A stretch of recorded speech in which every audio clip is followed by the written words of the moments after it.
Today we will understand only this sutra. On Satya has got so many sutras. Means like a next sutras are called Moksha and Brahmacharya, so many other sutras. It's like I have selected what I feel as important sutras. Of course, every word from Mahavira is important, but we don't have time to understand everything. So I have selected a few sutras from Mahavira and talking on those sutras. There are beautiful sutras. We will see them further. Today we will just see these few sutras. Being continuously alert, one should renounce asatya.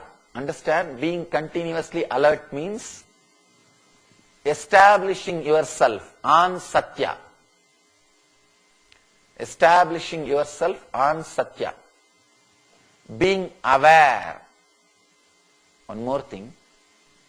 If you decide just to speak the truth verbally, you may do the mistake of Dharmaraja, Yudhishthira. You may do that mistake. If you are established on Satya, you will never do that kind of a mistake. See, if you analyze this Dharmaraja's incident, that itself shows there was a hidden greed for kingdom.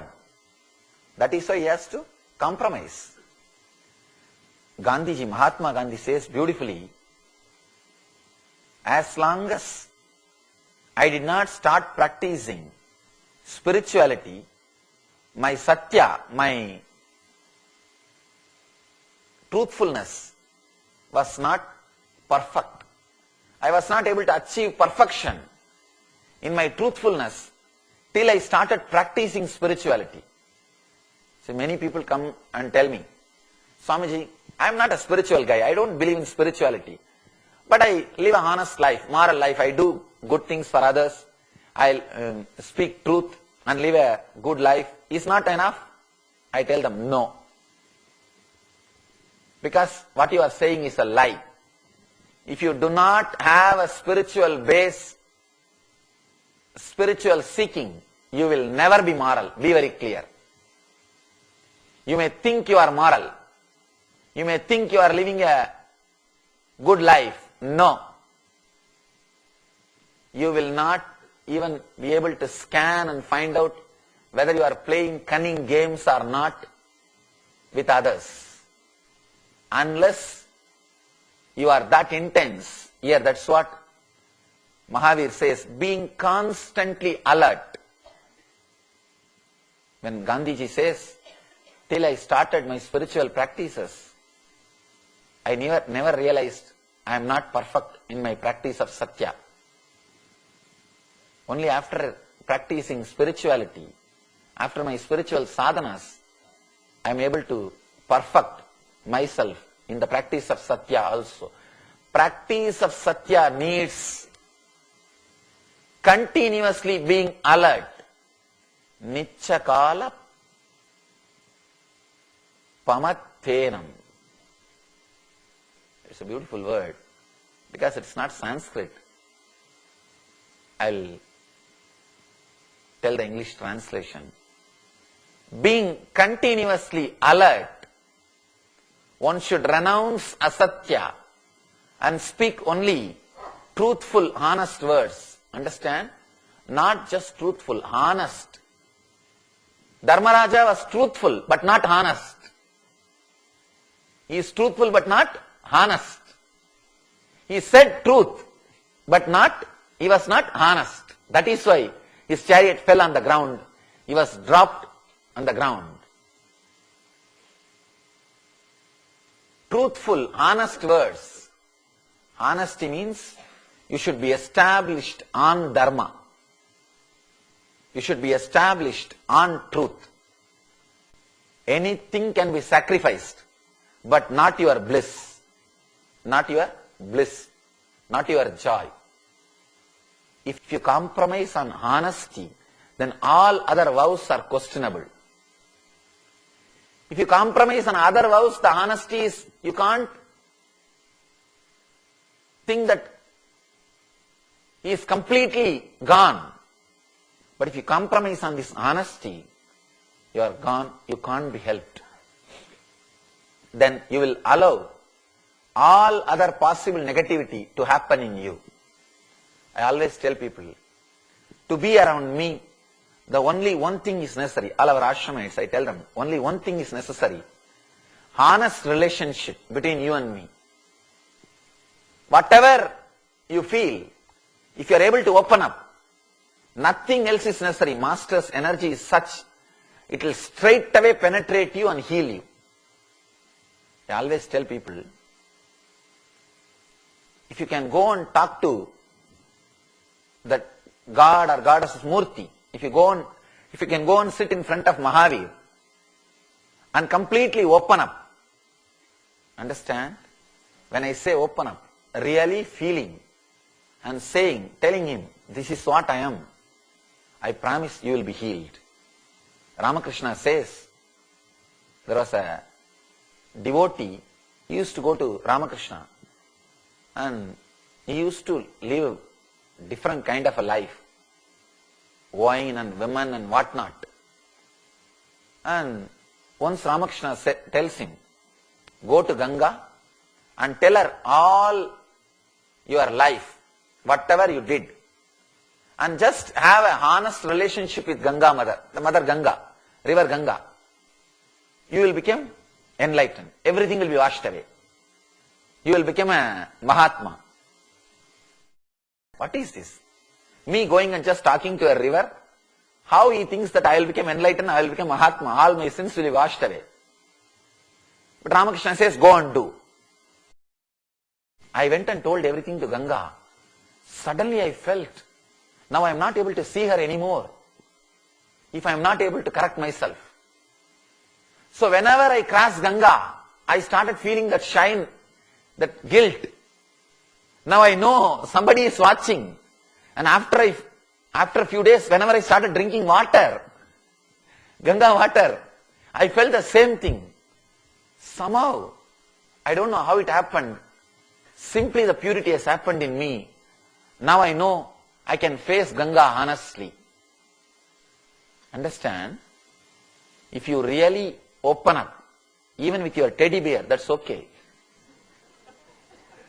Even with your teddy bear, nothing wrong. But you should have honesty to open up. You should have honesty to open up at least with something. If you open up in front of a milestone, or in front of a brick, in front of a stone, anything okay. In India, all milestones are gods. See, in those days, the milestones used to be painted with a yellow and red. People have started worshipping it. That's why now they changed the color. No, really. In India, anything you get, they will start worshipping. And that is true. You see, the culture which has dedicated itself for worship. Opening up and feeling connected. If you feel connected even with your teddy bear, there is a possibility. At least with somebody, you are honest. You are straight. When you feel connected to the great masters like Mahavira, when you sit in front of their murtis and feel connected and open up and maintain the honesty with them, suddenly you will see they are working on you. Their presence is working on you. Allowing the masters to work on you is the best way for enlightenment. Here, Mahavir is saying, honest, being honest and speaking only the truth. And he is again telling, speaking such truth is very difficult indeed. It really needs intense awareness. You need to be alert. You need to be aware. One more thing. Unless you raise your very frequency in which you are staying, unless you raise the very consciousness in which you are staying, you can't be truthful. You can't be truthful. Because if you are living in the same mood, you will forget even many times that you are telling a lie. Only after telling a lie you will realize you are telling a lie, because you are habituated to tell lies. Even a simple thing for no reason, the moment you open your mouth, nothing but lies will come. Just try to record. One day whatever you speak, tell somebody else to record without your awareness. And next day sit and edit and tick and see how many lies you told. You will be shocked. There is no word which is truth. There is no word. For no reason. You are habituated. Even small things you plan. How to present to get maximum out of this situation. You do not tell what exactly happened. No. There is an automatic sensor system inside you. People ask me, the other day one professor asked me,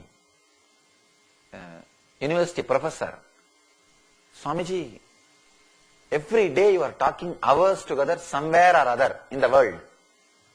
If you see the website, there won't be a single day gap. Somewhere or other, I am constantly talking. And he asked me, I don't see you use any hints. Here only sutra is there, no hints actually. Only the sutra and translation is there. He told me, Swamiji, I have to speak 1 hour means I need to prepare 3 hours. The same subject I am teaching for years. But every time I have to prepare 3 hours. And I know for sure you don't have time to prepare. Every day you are speaking. How you are speaking, Swamiji? And he told me another one thing. The moment I finish my lecture, 2 things happens to me. 1, tired. Second thing, repenting that I forgot this point. I should have presented in that way. Guilt. Tiredness and guilt is always the result after my lecture. And not only for him, it is for all speakers. Any public speaker, in the end, he will repent, I should have done this, I should have done that. And he will be tired. Not only the speaker, audience also. Usually.